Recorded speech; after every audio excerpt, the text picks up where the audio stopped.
Quiero saludar a Ana Bardolet, investigadora del Centro para las Relaciones Internacionales de Barcelona, experta además en temas de migración. Una buena noche para usted, bienvenida. Buenas tardes, Carlos. Muchas gracias por tenerme aquí. Un placer. Esta semana vimos la imagen de Aylan, un pequeño de 3 años ahogado en las playas del Mediterráneo. Una fotografía que ha impactado no solo a Europa, sino a todo el mundo. ¿Qué más debemos esperar para que los involucrados en este problema reaccionen y pongan un alto a este drama? Desgraciadamente diría que sí. Hasta ahora hemos visto que los números de muertos han ido aumentando, sabíamos que iban a pasar y hemos tardado años en reaccionar. Es una crisis que está pasando y los gobiernos hasta ahora no habían hecho muchas promesas vacías. Hemos visto que esta fotografía ha impactado, es muy fuerte, pero al mismo tiempo ha movilizado tanto a la sociedad civil como a los medios de comunicación. Señora Bardolet, quisiera presentarle a usted y por supuesto a nuestra audiencia este mensaje que envía un niño refugiado sirio a la Unión Europea para que atienda las necesidades de los migrantes. El pequeño pide parar la guerra. Mi mensaje, por favor, ayuden a los sirios. Los sirios necesitan ayuda ahora. Ustedes paren la guerra. Y nosotros no queremos ir a Europa, solo paren la guerra en Siria, solo eso.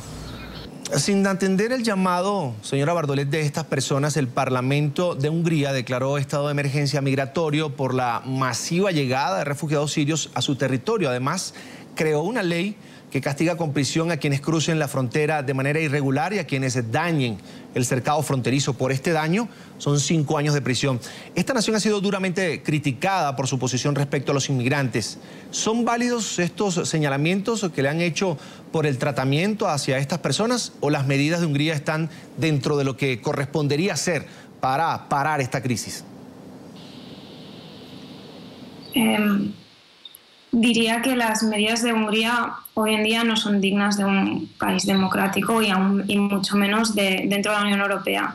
Es verdad que el reglamento de Dublín tiene unas referencias que dice que un inmigrante, un refugiado, cuando entra en un país dentro de la Unión Europea tiene que documentarse ahí y luego es ahí donde tiene que pedir refugio, pero las medidas que estamos viendo hoy en día son impresionantes y no del todo dignas. Lo que vimos el sábado, que sí que reaccionó, puso autobuses y ayudó a esa gente que estaba en la estación de Budapest y los llevó hasta la frontera, pero esto pasó tras un acuerdo con Alemania y Austria y dijo que solo pasaría una noche. Tenemos más gente que sigue andando, siguen caminando y haciendo esta travesía y no se sabe qué va a pasar. Lo que está claro es que los números están aumentando, su valla no es la solución, tiene unos acuerdos internacionales que ha firmado y los cuales debería respetar, y cualquier persona que ha pedido refugio necesita protección y no ser rechazada en frontera y no ser tratada como un criminal. Ahora, respecto a esos números que usted menciona y de acuerdo a la Agencia Europea para la Gestión de la Cooperación Operativa en las Fronteras Exteriores, Frontex, las cifras de inmigración en la Unión Europea se han triplicado en 2015, marcando un récord de más de 300.000 personas. Le pregunto, ¿qué debe hacer la Unión Europea para frenar este drama?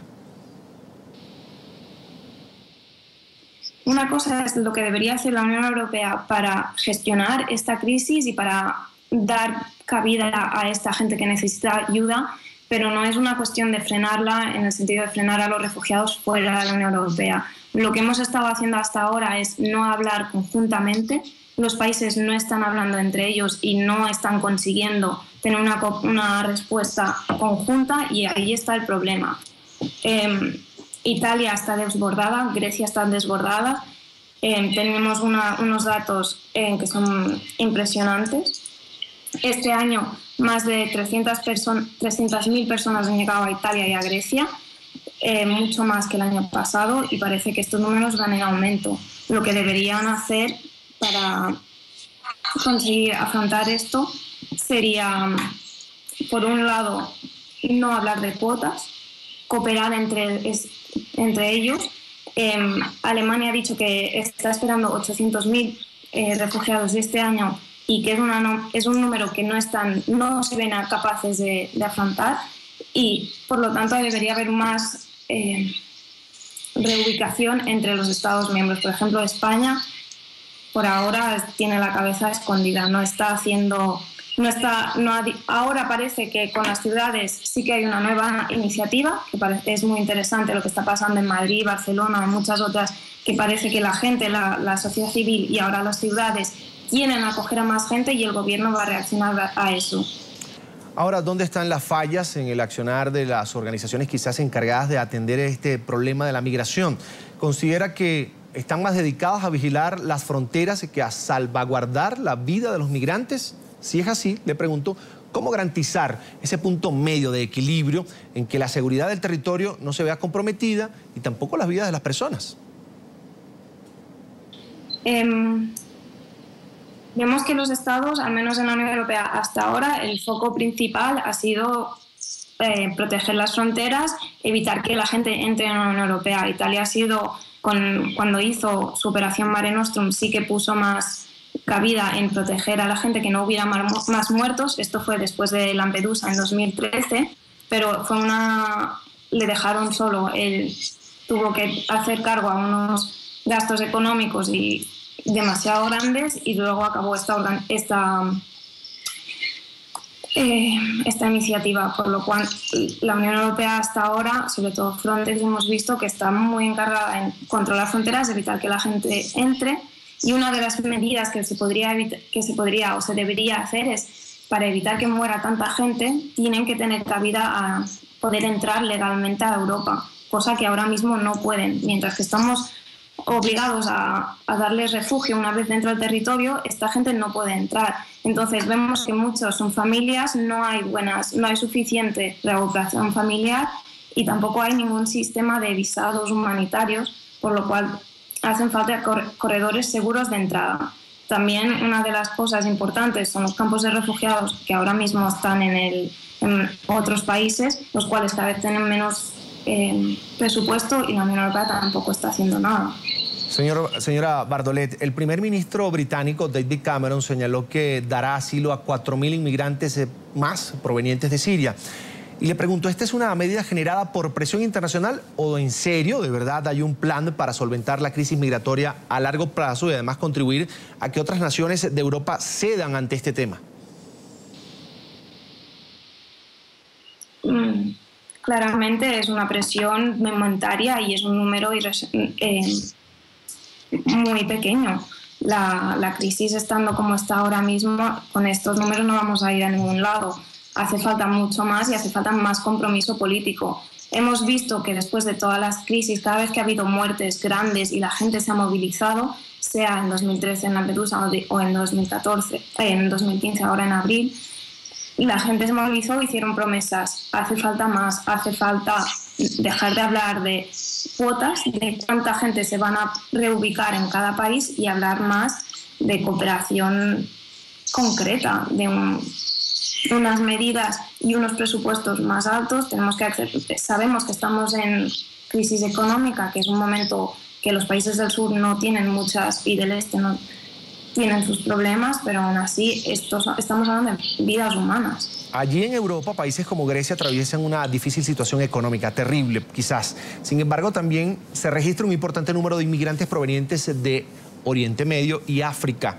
¿Cree usted que este problema pueda acentuar la crisis económica griega? Y en ese caso, ¿dónde deben hacerse las mejoras en el sistema migratorio para evitar un caos generalizado?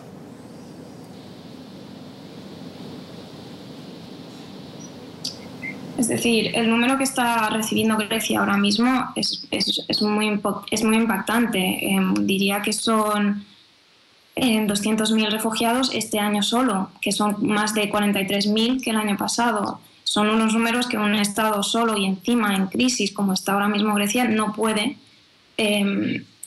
sostener de forma individual.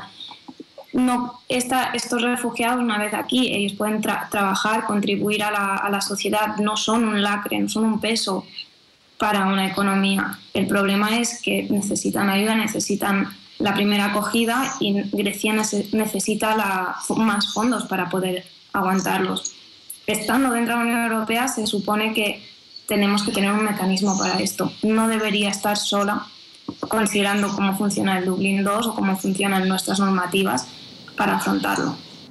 Varias organizaciones afirman que uno de los problemas que trae este tema de los migrantes es el financiamiento del terrorismo, pues el dinero que ellos pagan para escapar, para llegar a Europa, que les cobran a ellos, está destinado pues al yihadismo. ¿Consideran que este fenómeno migratorio está expandiendo este peligro para Europa? En el sentido de que las mafias mueven mucho dinero y pueden financiar, sobre todo en Libia, estamos viendo que eso es bastante cierto.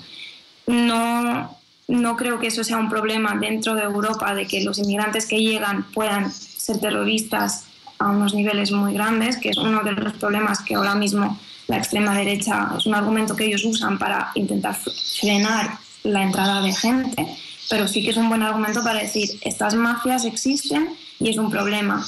No se puede solucionar bombardeando los barcos en Libia o teniendo una intervención militar ahí para parar estos barcos.